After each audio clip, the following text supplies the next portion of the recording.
It was started in 1985, really a direct response to the HIV epidemic that started in the early 80s. Incorporated in 87 and got its first grant awards in 91. Prior to that, it was really just a volunteer program to really take care of people there were no real treatments, so people were, really it was just caregiving like hospice. With the buddy program, a lot of hospice programs would not accept AIDS patients. So since 91, continuously, we've been the Ryan White Part B provider for the state of Florida, housing provider. We have a number of state grants surrounding HIV and HIV prevention. In 2015, which was our 30th anniversary, the board made a decision to move into medical services instead of referring everybody to see people ourselves. And that process ended in December of 17 when we opened Carepoint. So that started in this. So our first patients in January of 2018. And that's where we are now.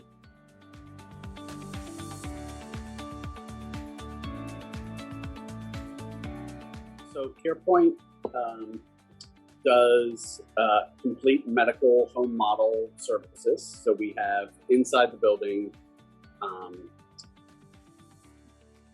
regular family medicine, primary care physicians, specialty care for infectious disease and STDs, laboratory services, x-ray services, dental services, and we see all patients. So whether you are insured or uninsured, you can be seen here,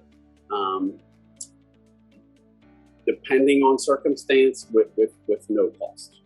We have some grants from the city that if you live in the promise zone, that you can receive all your medical care and your medication and labs free of charge. So it's not just that we'll see you and hand you a prescription that you then can't afford. It's that we will actually see it from start to finish and make sure you're able to access with that, whether it's high blood pressure medicine or insulin, any of those things.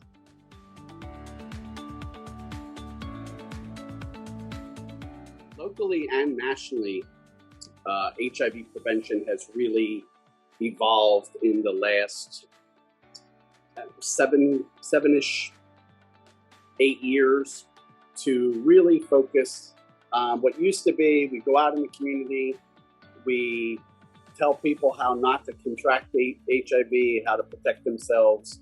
That was the only way to do it. And we still do those things, but prevention has really done a 180 in that it focuses on testing people, finding people that are HIV positive and don't know it, and then making sure they're adherent to their medication and that their viral load becomes undetectable. What a series of tests and studies has shown is that if an HIV positive person's viral load is undetectable, they cannot transmit it to another person, whether or not they use a condom. So instead of talking to 150,000 people who are HIV negative, we really concentrate on maybe 3,000 people who have HIV and getting them undetectable, which makes the spread go away. So it's really been a shift very much into medical versus education, and then the approval and use of PrEP. So you can now take a pill once a day or a shot every 2 weeks, if that's your choice, and it will prevent you from contracting HIV. So that use for the medication for both the preventative and the treatment purposes. So we've made a lot of advances, and like with everything else, one positive also comes with negatives. So there are some downsides to those treatments. Because people are on PrEP and are safe from HIV, they don't use other protection. And unfortunately, we live in a very active college town, and those pills prevent HIV, but they don't prevent anything else. And so you see a pretty bad syphilis, gonorrhea rates, and chlamydia rates in Leon County. So a lot of our focus is into that, and we treat a lot of STDs.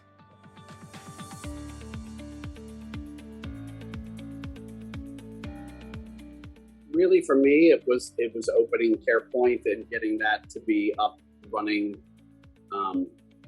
from nothing, just some abandoned properties on the south side that we purchased and knocked down, and I learned a whole lot of things about construction and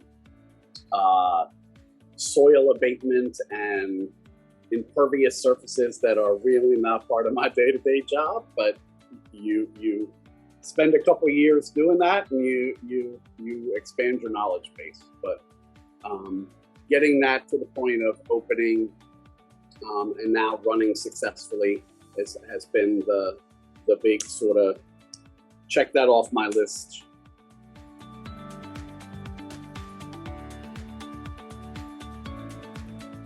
The CEO says, just seeing a lot of people attend, have a good time. A lot of our colleagues do attend, and I appreciate that. I love the live auction. It's always the most fun for me. Malcolm does a fabulous job in really making it fun when he gets a couple people bidding. But the person who has to start at about 7:30 in the morning and go till about 12 o'clock at night is very thankful when it is over. It is a very, very long day for me and the staff. So it is not easy to put on an art auction, moving 300 or 400 pieces of art, hoping it sells, and you have a lot of people who buy big things with little cars. So then you have to spend a lot of time bringing it back to the office, making sure it doesn't get scratched or damaged in any way until they can pick it up. So we've been doing this for 25 years. This is the 25th year. So we sort of got it down pat as to how it works. But every year you learn something new, you try to get better. Something works great, something doesn't work at all. Those are the way of events. But as a nonprofit, we need that. This are by far our biggest fundraiser. Well over $100,000 that we use in the community that we raise at that event. So very important for us and for the clients we serve.